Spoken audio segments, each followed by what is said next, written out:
a service of CNC Worldwide.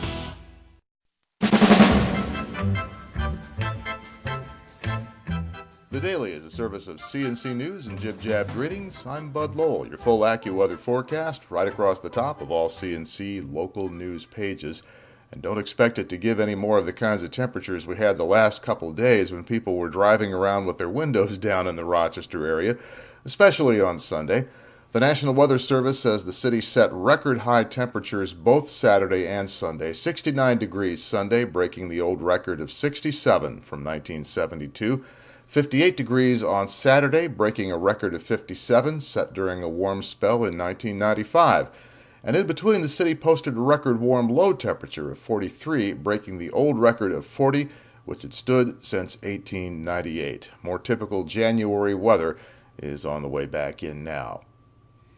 1 year ago, political tensions with Iran started a surge in crude oil prices that eventually pushed the national average price of gasoline up by nearly 65 cents a gallon before it began tailing off late in the year. The American Automobile Association says 2013 is starting out a lot quieter on the oil price front, and they expect gas prices in 2013 will average less this year than last. Well, as we do our weekly check on prices for gasoline in the Rochester area, so far things are stable. The price per gallon for regular in the five-county Rochester region averages right where it was a week ago, $3.69, 4 cents cheaper than a month ago, still over a dime a gallon more expensive than a year ago today. There are 5 states, all in the West or Midwest, where motorists are currently paying under $3 a gallon. The highest prices in the continental U.S. are right here in the Northeast and in California. The Buffalo Veterans Administration Center says it may have exposed more than 700 patients to hepatitis or other blood-borne diseases because of the mistaken reuse of insulin pens.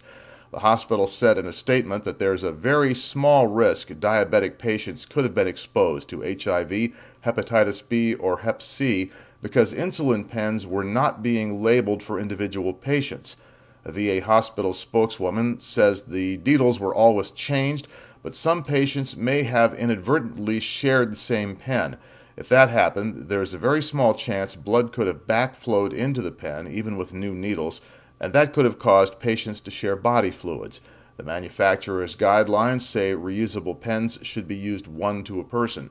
The hospital says a regular pharmacy inspection caught the problem in November and procedures have been changed, but the incorrect practice went on for more than 2 years.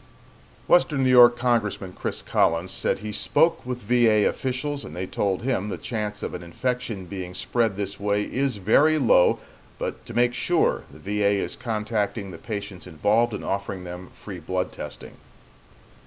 Senator Chuck Schumer asked over the weekend that major retailers voluntarily stop selling semi-automatic rifles that will accept high-capacity ammunition magazines in the wake of recent gun violence incidents.